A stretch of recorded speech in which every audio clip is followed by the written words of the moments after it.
Magandang gabi mga kapuso. Ako po ang inyong Kuya Kim na magbibigay sa inyo ng trivia sa likod ng mga trending na balita.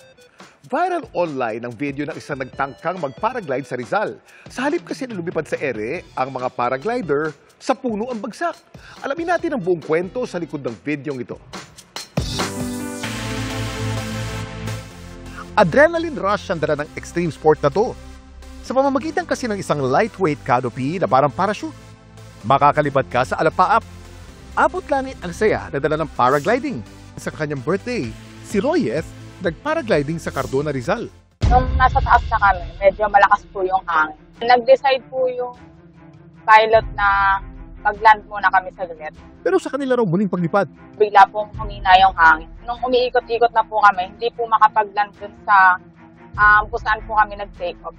Para sa kanilang seguridad, ang pilot nag-desisyon lang daw na mag-emergency landing.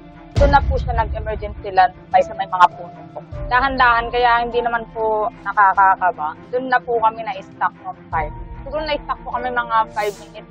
Medyo nakataas yung paa ko. Doon ako medyo slight na kinakaba. Pero nire-relax ko pa rin yung sarili ko. Kasi may mga kasama naman po kami na bumaba rin po agad.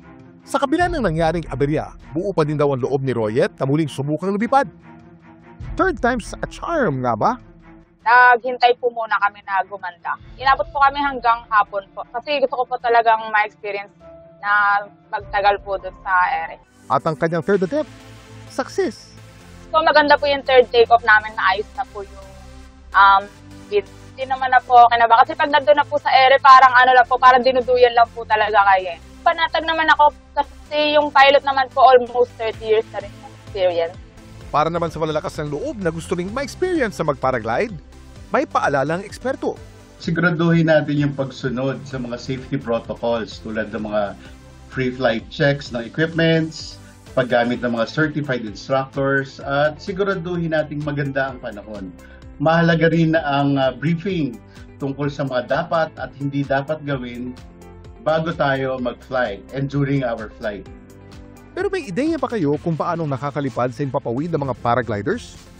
Kuya Kim, ano na?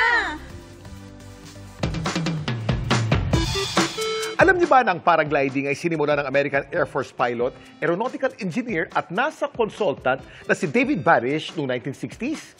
Ang lightweight canopy na gamit sa pagpaparagliding ay walang engine, kuryente o kahit pabaterya.